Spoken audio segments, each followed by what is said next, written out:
start recording right now. So, welcome, Santiago, to the NerdLabs. This is our fifth episode on this series where we're exploring Web3 and work. Um, I'm gonna do a little intro from your Twitter bio. I see that you like Harry Potter and crypto, right? And you have this crypto punk. So Hmm. that's all I need to know.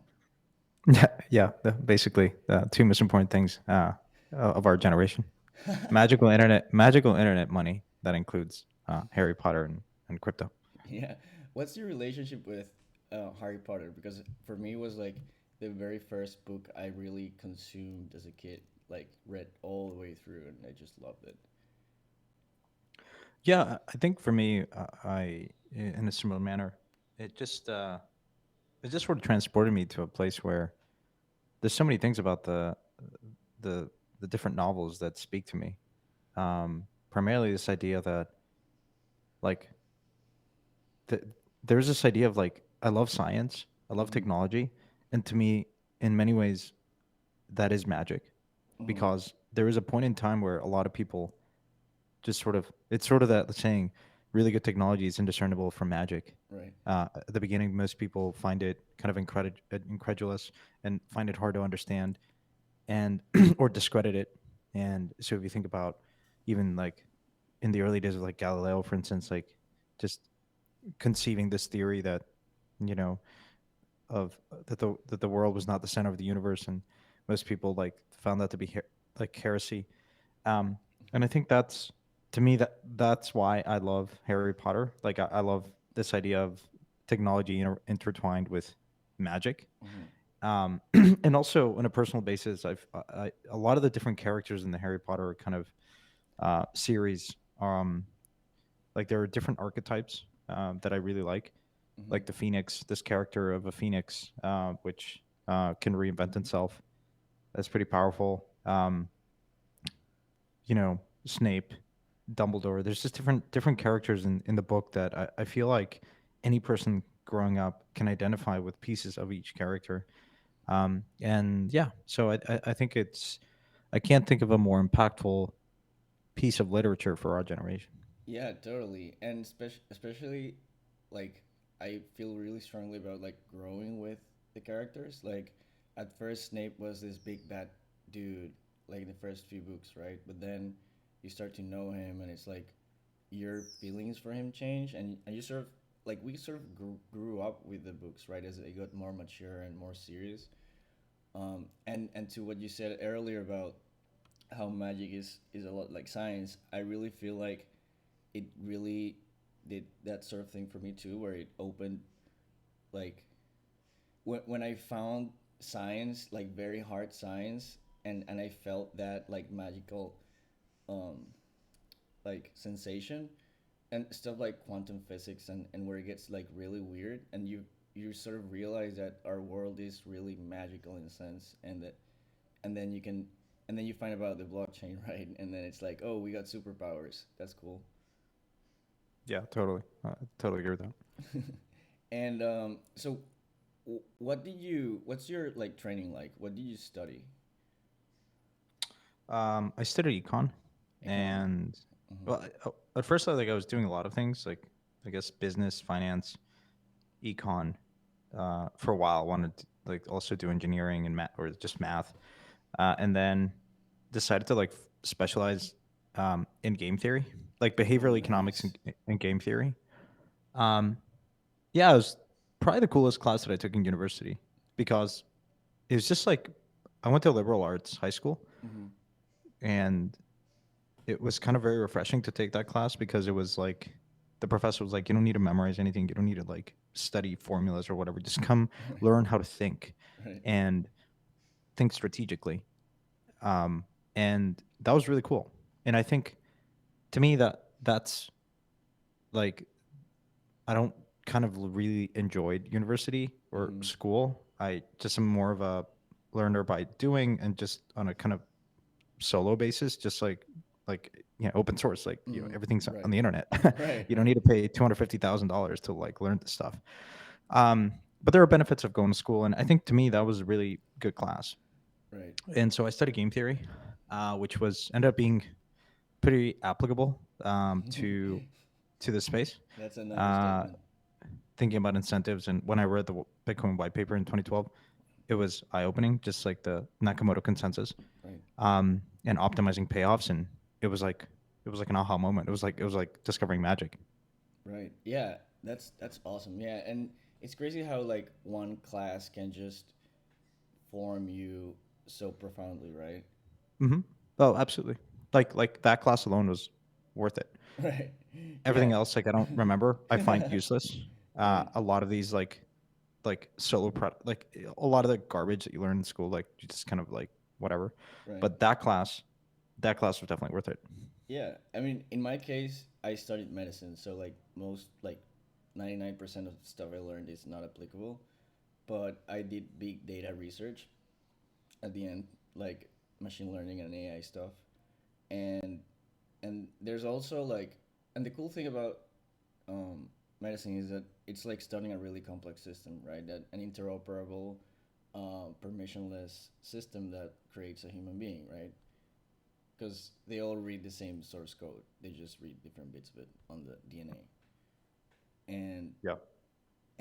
also like the other part of medicine is like understanding human behavior in general. And like for me, it was like when COVID hit, it was like I understood the system was going to break because of how it worked. And also I knew that like beforehand there was like a really big problem with incentive structures that was causing like the big healthcare issues that the United States is facing, right? Basically, like these what's called like the crisis of despair. And the thing is that if you look at medicine as a in patient by patient basis, it's there's little you can do. But if you look at it as a systems perspective, there's ways to fix it, right? And sort of crypto popped up as a solution, and the main idea is how are people incentivized to act within a system, right? And a lot of that comes to incentive design and game theory, which is what you got in that class. And it's crazy how broadly applicable it is. Also, like in basically everything that exists, you can apply what you learned there, right? Yeah. Yeah, definitely. So, how did you get into crypto? Because you went to economics. I mean, that's pretty near, but how did you end up like diving?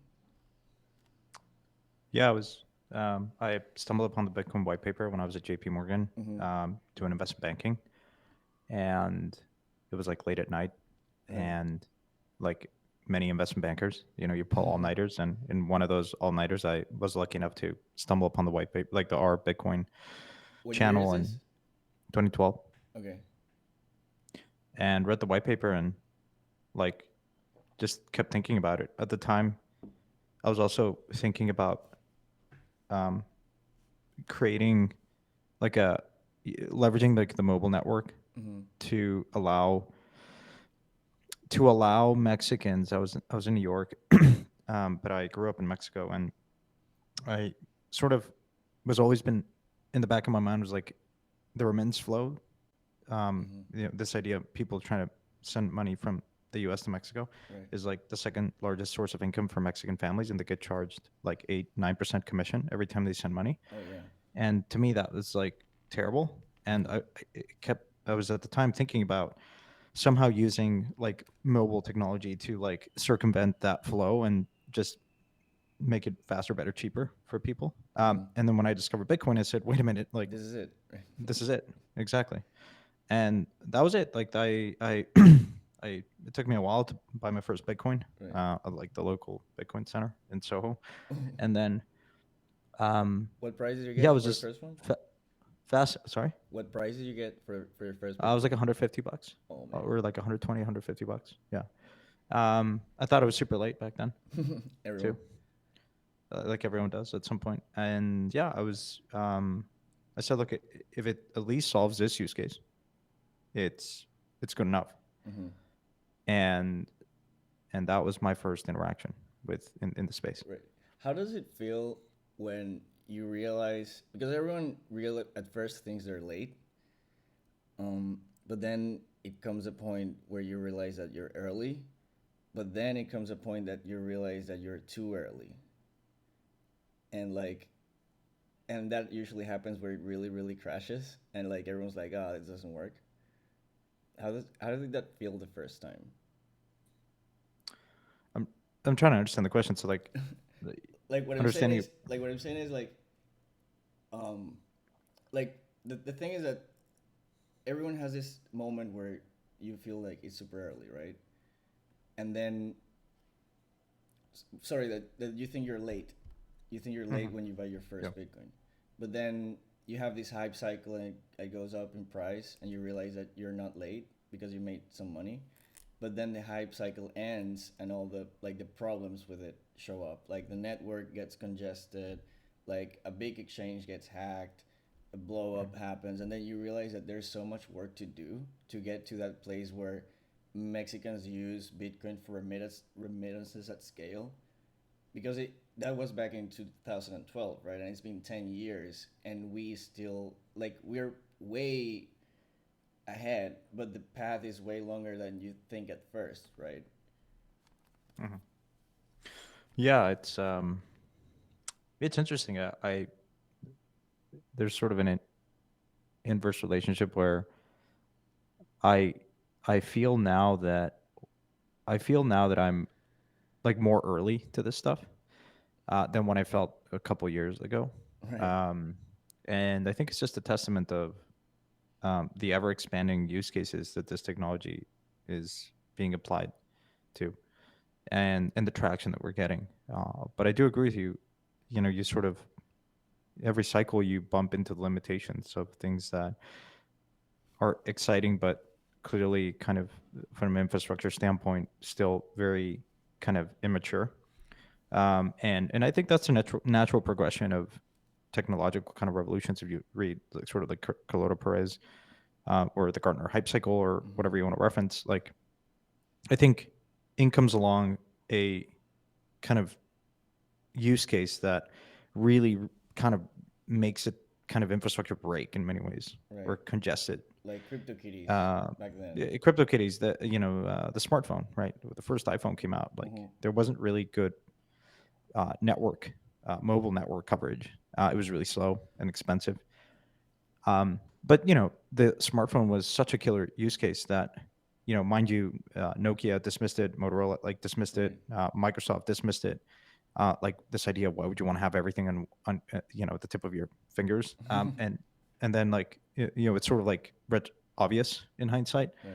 Um, but then that supports a whole host of like infrastructure investments, capex investments to have 2G, 3G, 5G LTE, Right. but it takes time.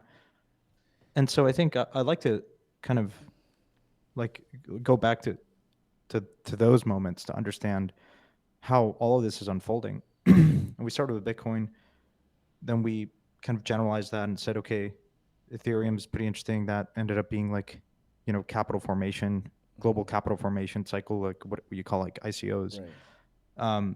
And then NFTs, gaming, DeFi. I think we're so early still. How many people envisioned when the first iPhone came out that you would be streaming movies from it while at the same time being able to order food, and I forget like and also like hailing a cab, all from the same kind of device in a very seamless way. And I think like that's pretty awesome. I think like just I think in many ways if things weren't breaking, then you're probably not on the fringes of the most exciting piece of like technology. And I Exactly. think that Yeah. that's how I like to. I mean, obviously, it's like comforting to think that. Mm-hmm.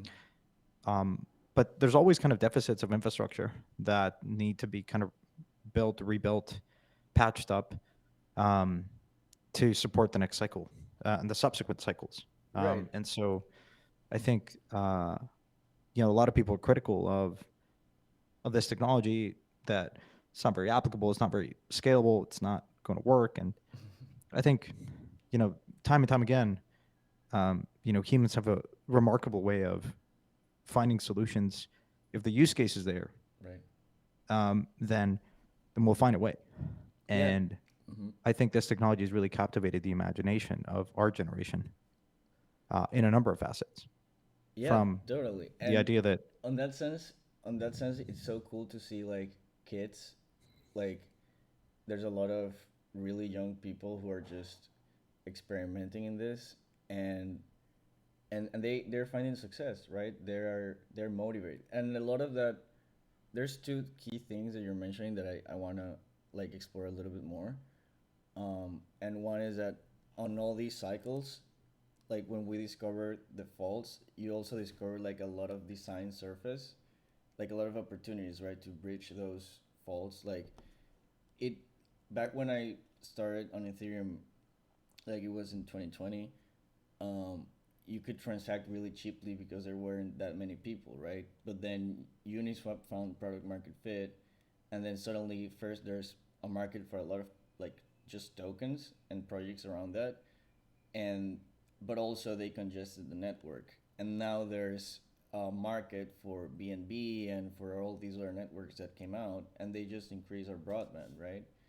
But the most important thing is that the availability of work, like of meaningful work to make the ecosystem better, is ever increasing because the surface just gets exponentially larger, like a fractal, right? And in that sense, I think it's important, and it's one of the key things that I like to like think about as the ways that we get like a larger percentage of people meaningfully involved, like creating this network of things that adds value, and if we allow more people to find that, I think that's both how we get the network to be adopted and fix all these underlying issues of of um, reward for work, because there's a lot of like new things that aren't really necessarily related to the crypto infrastructure that are starting to come up that are enabled by that, right? Like stuff like KlimaDAO and well, there's a lot of examples, but you're starting to see like new products emerge now away from the crypto space into the real world, and it's exciting to see what sort of impact they're going to have. Mhm. Yeah. Now, my question for you now is, how did you go from like Bitcoin into this web, like, because at first you're still in this legacy system, right? You're still in banking and doing Bitcoin stuff, how, and doing like traditional stuff. How was that transition from just having some Bitcoin to having a CryptoPunk on your profile? Yeah, after JP Morgan, I went to a fund, a traditional venture fund called SageView, and I was investing in software. Mm-hmm. And within that, one of our core theses was investing in open source software. And this was Mm-hmm. at a time where a lot of traditional investors in Web2 land dismissed open source because not because of its potential, but I think this idea of how to monetize open source Right. systems and this was, of course, like once Red Hat got acquired by IBM and MongoDB and all these kind of different like open source kind of companies proved quite successful. Um, to me, that was coincided with um, discovering Ethereum. Even before Ethereum, like projects like MadeSafe and Factum and a few others that were like experimenting with just sort of this generalized like consensus Mm-hmm. engine, um, and and increasing that sort of that formation helped me understand the power of open source and believing that it was a future that and so if you could apply a token to that, then it would have solved a lot of the issues that you had in traditional open source systems of continuity, of development, of accruing value, Mm-hmm. and that I think I don't want to say like that thesis was perfectly crystallized back then, but at least like it was enough to push me onto this frontier of saying, okay, well, I think there's something there. Right. If you can do open source and then like capture and crystallize value in the form of a token, I think that thesis enough was for me, enough conviction for me to pay attention to Ethereum super early on, and I was lucky to have discovered it very early. And would I have told you that, like, in many ways I'm lucky because I didn't meet Vitalik in person? Um, probably would have not have invested as much. How was that? um, How was that? How was meeting Vitalik? I know I never met him Oh, physically. you did. Like in Okay. no no no. Oh, if you Li- had, if you had, you wouldn't I have. listened. I Right. listened Right. to him, Okay. and Okay. if you Okay. listen, I think if you listen to him, he operates at a different frequency. Yeah. Totally. And then I learned quickly that he was like 18 or 19, coming from Bitcoin Magazine. I'm like, wait, what? He wants to build a world supercomputer? No, but it's sort of, it's a humbling lesson because I like to remind myself of those moments. It's important to document why you make an investment. Hmm. Um, a lot of people come out and say, "Oh, it was so obvious," Right. and I knew it was going to happen. And I think gets you into trouble. Look, I'm sure there's smart people, way smarter than I am, that like had way more conviction. I just like to try to document my investment decisions to Hmm. kind of keep myself honest and revisit my process and make sure that if I'm making errors of process, that I can understand where I've made errors, where I've been not made errors, where I've been partially successful, Right. and kind of improve upon that. Because I don't think I don't think the best investments are obvious, Hmm. ever too obvious. If it's too obvious, It's too it's probably late. arbed out. Right. You're probably not understanding the risks. Right. Um, and I think some of the best investments are never that obvious.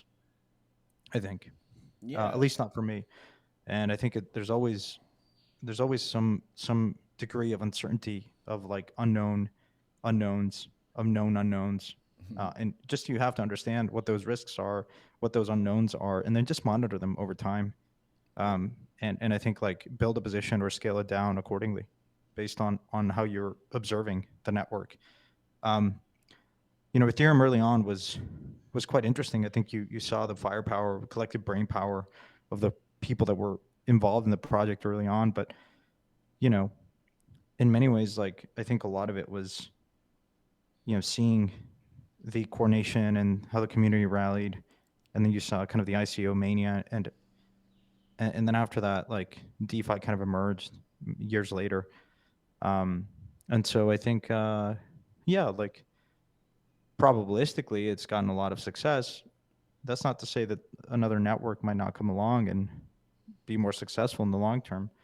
And so I think, I like to remind myself of those moments to keep an open mind, because I continue to believe, to your initial question, that we're very early. Right. Perhaps I believe that more, perhaps more than ever. Um, and so if you believe that, then you keep a very open mind on how things will perhaps evolve. And particularly in open source systems where the rate of innovation is faster. Right. And so you don't want to ever kind of ossify your thinking. Right. It's crazy to see.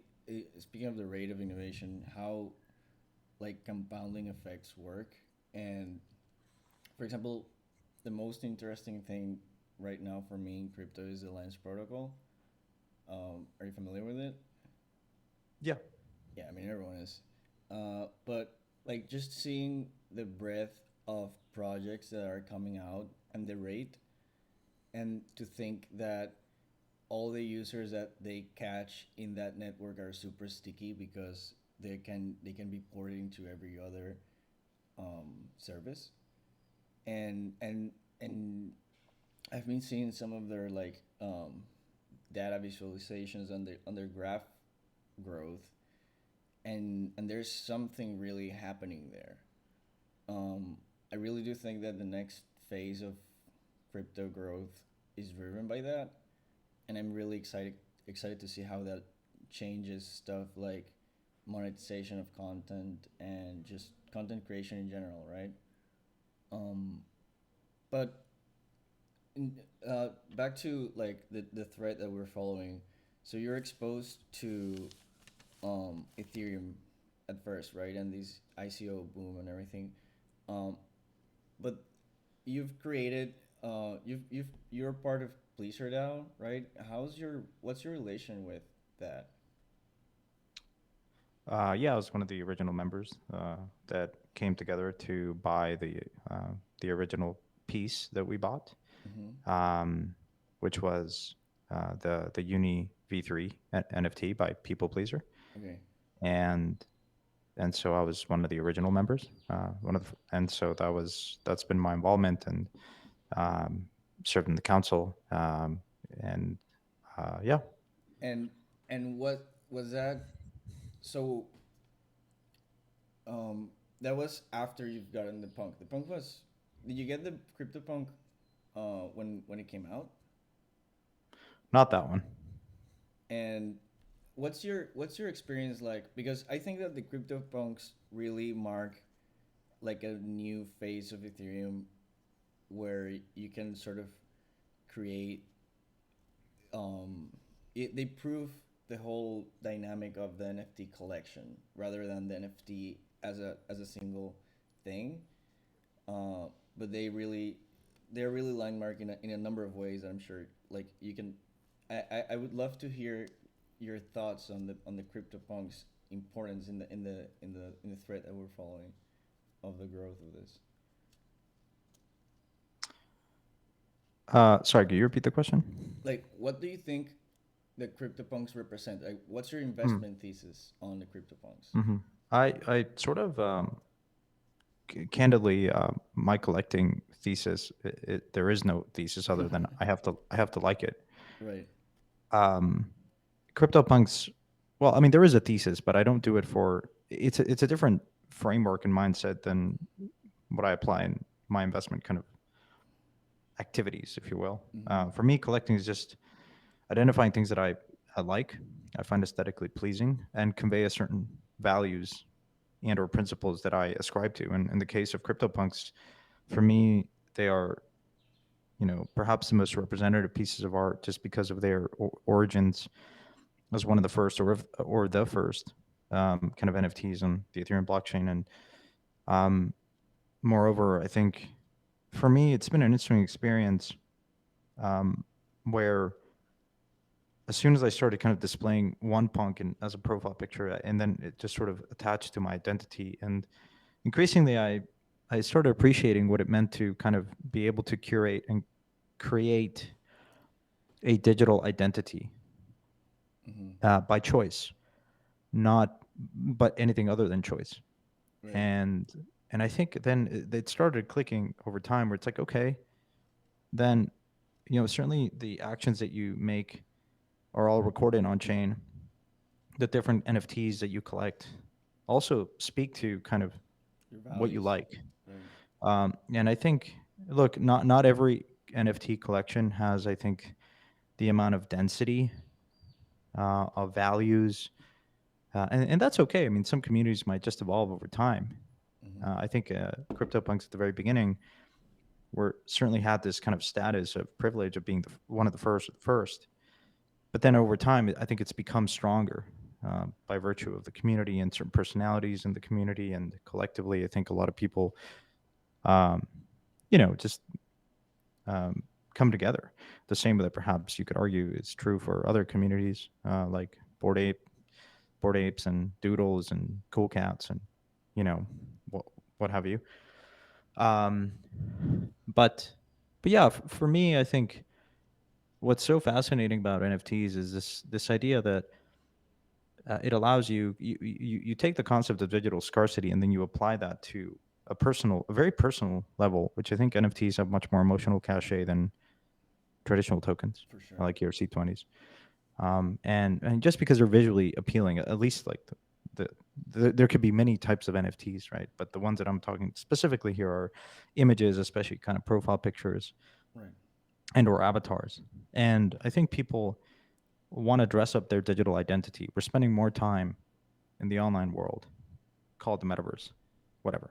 Right. But the idea that we're spending more time in a digital context has certainly been accelerated by COVID, but it's here to stay. And I think we've established that we can create meaningful relationships in digital context, and then you can enhance that in a powerful way by representing and showcasing to the world and to the community what you stand for. And some people might take object and say, "Oh, wait a minute, you're just flexing." The same with the people buy a very expensive watch or Right. car or house or whatever or dress or Right. clothing. Um, and look, it could be valid. I'm not kind of dismissive of that. I mean, that's who we are as human It's species. We're part of it, tribal, right? social species, and I think the intent is important. Um, I think I think some people might just feel insecure and want to just flex for the sake of flexing. Um, Truthfully, like when I first bought the punk that you see, it wasn't this particularly cheap, I would say, Right. um, but it was still early, and um, for me, I just felt that it was something that I ascribed to. It From was worth it, right? very very simply, it had physical attributes that I resemble me. Right. It has nerd glasses. I'm practically blind, and so I wear glasses. I have a beard, and I love hoodies because hoodies represent hacker culture. Right. And to me, I felt that the hoodie trait was perhaps one of the most underappreciated traits of punks. At the time, the At the floor was time. much No lower. longer. No longer. I mean, I think hoodies actually have appreciated quite substantially. They're not the rarest, but if you look at kind of the rarity component in terms of like the number of hoodies out there relative to the floor, Hmm. it's off the charts. And I just felt that there was a mispricing. I was like, wait a minute, I love hoodies, and somehow people are not seeing the value of hoodies. So that was my thesis, and I was public about it when I bought it, and I put it as my profile picture. I said, I'm buying this punk for X and Y, Right. It's the same and same reason I bought my stoned punk. I was like my stoned ape. I was like, I love weed. mhm, Oh, that's a joke. But yeah, I see totally what you mean, and I think that one of the things that you said about like choosing your own identity is something that really resonates with modern times because we have all this debate right in mainstream media with the PC culture and trying to like identify yourself, and I think that a lot of it comes from these um, like issue with people that they feel that their decisions in daily life don't mean anything, so they want to take some like ownership of their reality, right? mhm, And in that sense, I think NFTs provide a much healthier framework for us to do that, where we can go past gender and race and just identify ourselves in a more conceptual way, right? In like representing ourselves with a bunch of abstractions, and I think that's a lot of like that's why people like anthropomorphized profile pictures and 8-bit characters because we don't really want to be human, right? We want to just show our like a deeper truth. mhm. Yeah, yeah, Um, absolutely. so I'm interested. I think we have just a little bit of time, Hmm. but I'm interested in learning more about Blizzard DAO because that's an example of how like new companies are formed. Because right now it's a huge thing, right? But it started from basically a group chat. Yeah. And how is that initial? Because you've also been in the formation of a startup company or something like that. How is the formation of something like Pleaser DAO different from the creation of a startup project in your mind?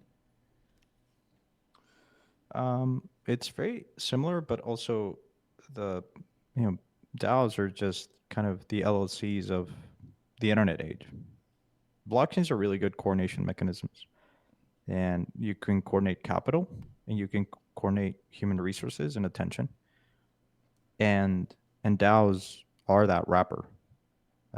And you know, we were able to very quickly look at each other and say, we're going to either outbid each other or we can come together as a group and buy it. And that took minutes. Right. And within minutes, we had set up a Gnosis safe, and we all sent our contribution and coordinated pretty quickly on that outcome. And it was set up. There was a multi sig, and I think that.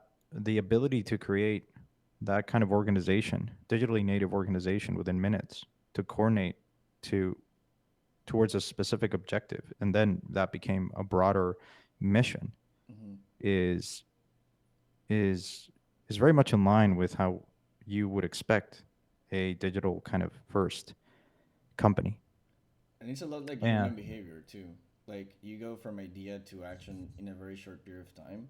But if you wanted to correct. make a company to do that sort of investment, it would take you what, 2 to 6 months. Hmm.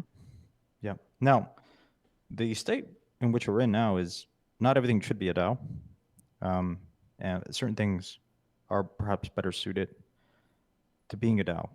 Sometimes coordination is without hierarchy can be a nightmare. Hmm. Um, think of it this way: I don't know where you live, but if you live in San Francisco, for instance, or wherever, and you and your significant other invite another couple to go out for dinner, then Hmm. you have essentially four people to then have to decide on which restaurant you're going to go to. Now, if you bring a third couple, the level of complexity does not scale linearly.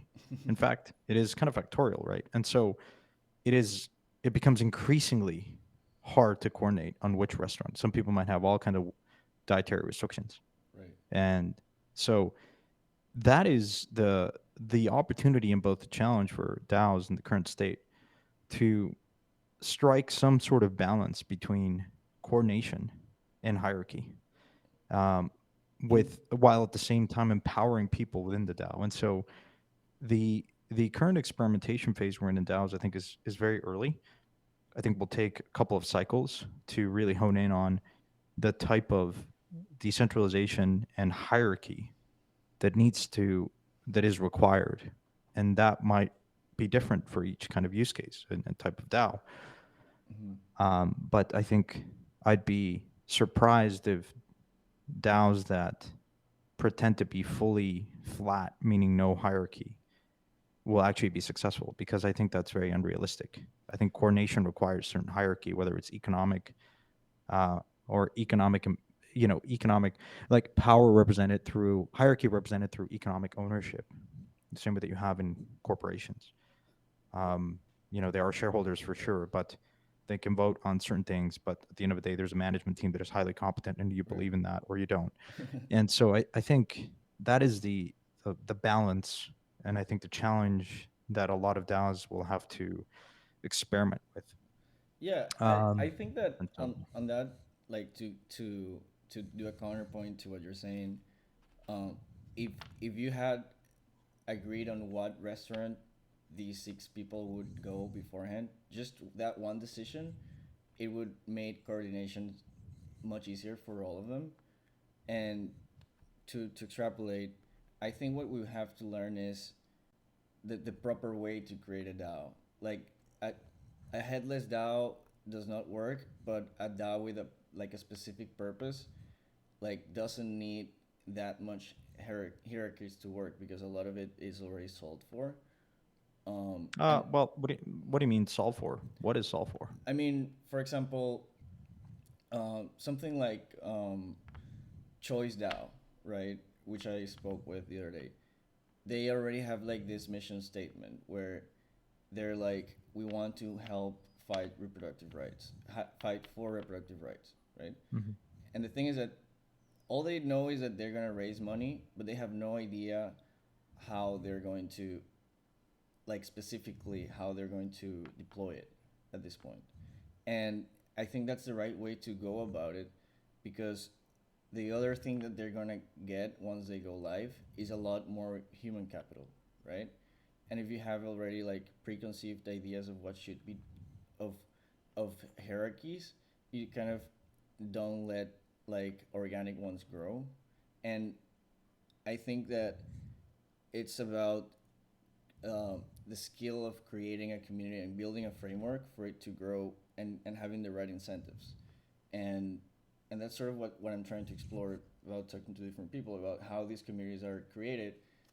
Stuff like Pleaser DAO, it's like a very clear objective that doesn't require a hierarchy to succeed.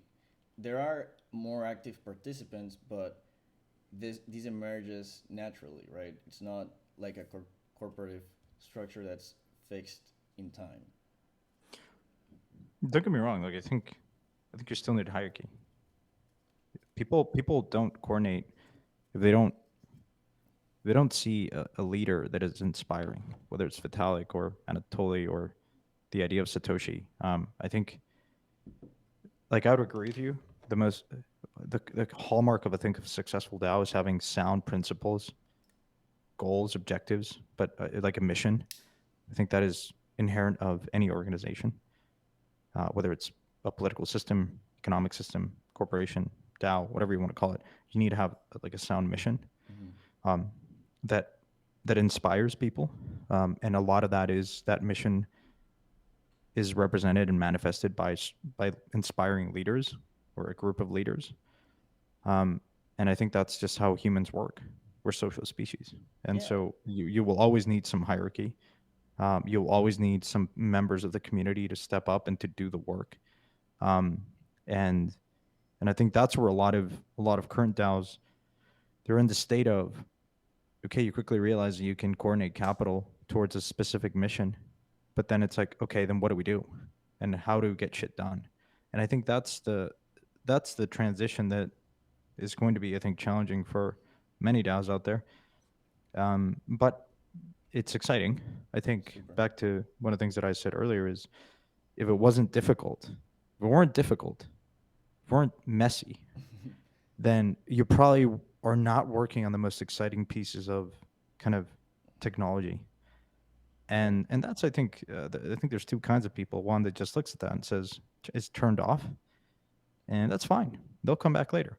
Mm-hmm. And there's a whole set of other people that I think are increasingly the ones that see the value in working in open source communities, that say and rise to the occasion and say this is really exciting, because I think smart people really want to work on difficult problems, Exactly. and they increasingly want to do that in an open source context where they can monetize and be valued by their contributions, both economically but also just non-economic ways. And that's why Web3 is so powerful, and that's why I think that's been the number one thesis that I've continuously had of this space, which is the density of human capital, and the idea that you can coordinate that pretty efficiently or more efficiently than traditional systems is like, that's it, Right. full stop. Whatever comes out of that is going to be great, because you never want to bet against human ingenuity and human innovation. Exactly. You never want to do that. People that have done that have been bankrupt. And so I think that's that's why I'm as excited of this space as ever, and why I continue to believe we're so early. And the encouraging thing is, builders will build, and through cycles. They don't stop building in bear Right. markets, or stop building in bull markets. And I think that's the most exciting thing about this movement. Awesome. Well, I think that we've run out of time. So, Mhm. thank you for coming. I really enjoyed this conversation. Thank you for having me. I hope we can have another one at some point, because I think there's a lot to explore, and a lot of the ideas to share. So yeah, I hope you guys enjoyed it. In if you're watching, so have a good day. Yeah, Uh, thank you.